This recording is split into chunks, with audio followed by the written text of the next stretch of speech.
جس طریقے سے صحابہ کرام نے سمجھا ہے ویسے پڑھنے والے، ویسے عاملین نہیں ہوں گے، تو قراء ہوں گے جہاں تہاں سے استدلال کریں گے، لوگوں کو گمراہ کریں گے۔ وَقَلَّتْ فُقَهَاؤُكُمْ، اور فقہا کم ہو جائیں گے، جو دین میں جن کو تفقہ ہوتا ہے، جنہیں کتاب و سنت کا علم ہوتا ہے، عقیدے کا علم ہوتا ہے، ایسے لوگ نہیں ہوں گے۔ دو چار کتاب کو پڑھ کر کے، گوگل سے ٹرانسلیٹ کر کے اور اے آئی سے پڑھ کر کے اور مضمون تیار کر کے یوٹیوب کو دیکھ کر کے مفتی اور بن جائیں گے، اور کہیں سے اپنی سرٹیفکیٹ دکھا کر کے بتائیں گے کہ ہم نے بھی علم حاصل کیا، خود بھی گمراہ ہوں گے اور لوگوں کو گمراہ کریں گے۔ میں شروع میں بتا چکا ہوں کہ علم کس سے حاصل کرنا۔ کہا وَكَثُرَتْ وَقَلَّتْ فُقَهَاؤُكُمْ وَالْتُمِسَتِ الدُّنْيَا بِعَمَلِ الْآخِرَةِ، اور جس وقت آخرت کو دنیا کے خاطر کیا جائے گا، آخرت کو دنیا کے خاطر کیا جائے گا، دین کا کوئی بھی کام، آخرت کا کوئی بھی کام دنیا کے خاطر کیا جائے گا۔ کچھ بھی، جیسے مثال کے طور پہ تقریر کرنی، 50,000 روپیہ دیجئے تو کروں گا، نہیں تو نہیں کروں گا، یہ خالص دنیاوی چیز ہے، خالص دنیاوی چیز۔ مطالبہ کرنا، صحابہ کرام کو دیکھیں کتنا مطالبہ کرتے، کیا ان کو پیٹ بھرنے کی ضرورت نہیں تھی؟ اللہ نے دیا، اتنا دیا کہ وہ دوسروں کو دے کر کے بے نیاز کرتے تھے۔ تابعین کے زمانے میں دیکھیں، اس کے بعد کے زمانے میں دیکھیں، حالات بدلے، علماء کے فتویٰ ہے، لیکن کسی نے بھی کہا ہو کہ اتنا مطالبہ کر کے آپ جا کر کے دین کو اس طریقے سے آپ پیسے یا مال کے عوض اس طریقے سے بیچیں، یا آخرت کا عمل اس طریقے سے کریں کہ وَالْتُمِسَتِ الدُّنْيَا بِعَمَلِ الْآخِرَةِ، کہ آخرت کے بدلے دنیا تلاشی جائے گی، آخرت کے بدلے دنیا تلاشی جائے گی۔ فتنے کے اس دور میں ہر آدمی کی بات سن کر انسان ایمان و یقین نہ لائے، پہلے اس کی تحقیق کرے، کیونکہ آج کل ہر کوئی مفتی بنا بیٹھا ہے، ہر آدمی ہر مسئلے پر تحقیق و تدقیق کا دعویٰ کرتا ہے، چنانچہ ہر نئی بات جو آپ کے کانوں کو اچھی لگے، دل کو بھلی لگے، اسے آنکھ بند کر کے نہ مانے، بلکہ اس کی تحقیق کریں، یہ فکر کہاں سے آئی، اس کی دلیل کیا ہے، اس کی فکر کے بیان کرنے والے نے کہاں سے علم حاصل کیا، اس کے اساتذہ کون لوگ ہیں۔ ہر فصیح و بلیغ اور زیادہ بولنے والے کو فقیہ نہ سمجھے، کیونکہ ممکن ہے زیادہ بولنے والا فقیہ نہ ہو، کیونکہ بعض لوگوں کو بولنے کا سلیقہ آتا ہے، بات رکھنے کا ہنر آتا ہے، حالانکہ وہ عالم نہیں ہوتا، لیکن وہ لوگوں کے سامنے عالم بننے کا ڈھونگ بچا رہا ہوتا ہے۔ تو اسی چیز کے تعلق سے انہوں نے کہا کہ دھوکے میں، لہذا اس میں داخل ہونے والا دھوکے میں پڑ گیا، اس سے نہ نکل سکا، پھر وہ بدعت بڑی سنگین تر ہوتی گئی جسے بطور دین اپنا لیا گیا۔ اس کے بعد کہتے ہیں اللہ آپ پر رحم فرمائے، دھیان رکھو خاص طور پر اپنے دور کے لوگوں میں سے جس کی بات بھی سنو تو ہرگز جلدی نہ کرو، اور اس میں سے کسی بھی چیز میں ہرگز داخل نہ ہو یہاں تک کہ پوچھ لو، دیکھ لو کہ اس کے بارے میں نبی کریم صلی اللہ علیہ وسلم کے صحابہ میں سے کسی نے یا علماء کرام نے میں سے کسی نے کوئی بات کہی ہے۔ کوئی بھی آدمی آئے، کوئی بھی نئی چیز آئے، نئی فکر آئے، آپ کے پاس علماء موجود ہیں، ان سے پوچھیں فلاں بات آئی ہے، فلاں صاحب کی تحقیق آئی ہے، یہ تحقیق کتاب و سنت کے مطابق ہے، یہ تحقیق سلف صالحین کے مطابق ہے۔ کوئی بھی تحقیق، اس کی تحقیق کرنے والا کتنی بھی تحقیق کا دعویٰ کیوں نہ کرے، اپنے پرانے علماء کرام سے اس کے بارے میں سوال کریں۔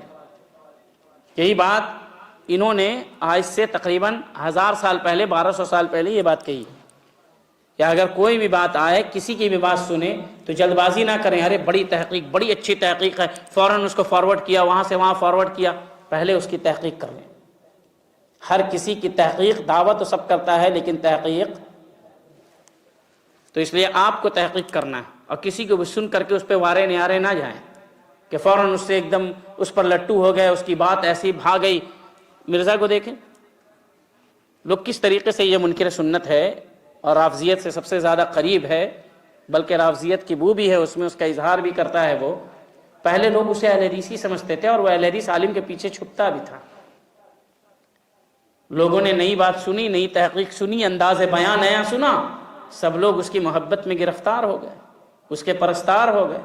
بعد میں پتہ چلا یہ تو منکر سنت ہے، صحابہ کا مخالف ہے، صحابہ کے سلسلے میں بد کلامی کرنے والا ہے، بد دین ہے، روافض سے پینگے بڑھانے والا ہے، اخوانیت زدہ نہیں بلکہ عین تحریکی اور اخوانی ہے، جو منکرین سنت اخوانیت کے ساتھ مل کر کے سلفیت کے خلاف محاذ کھول رکھا ہے۔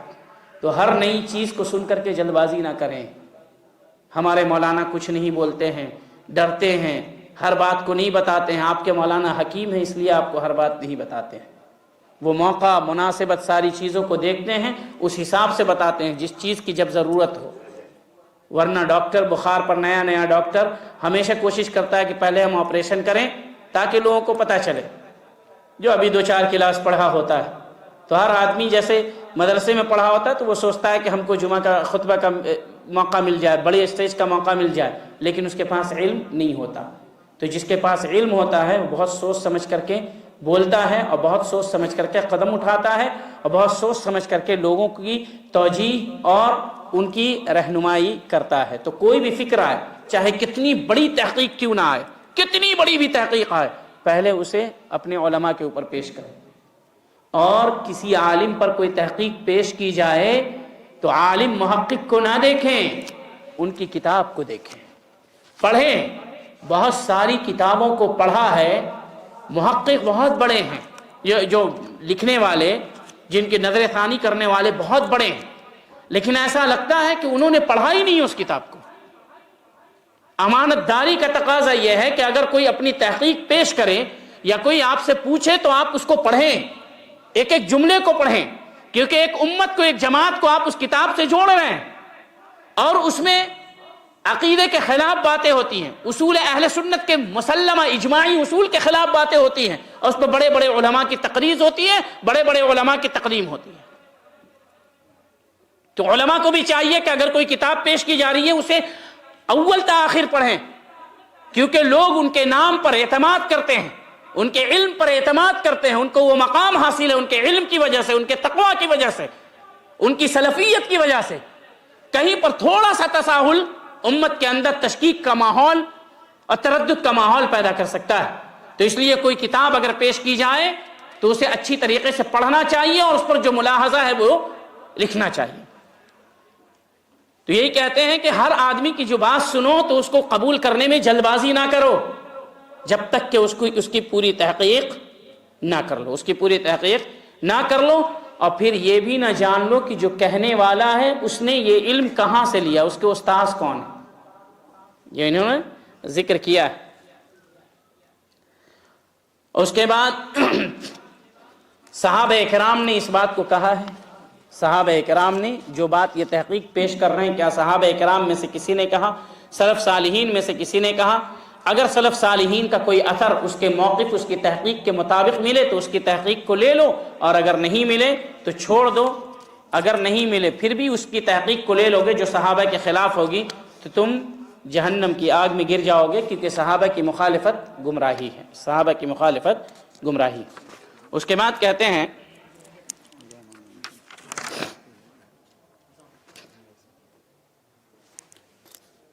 اس نشست کو یہیں پر روکتے ہیں، انشاءاللہ عشاء کے بعد اگلی نشست کا آغاز ہوگا۔ سبحانک اللہم و بحمدک اشہد ان لا الہ الا انت واستغفرک واتوب الیک۔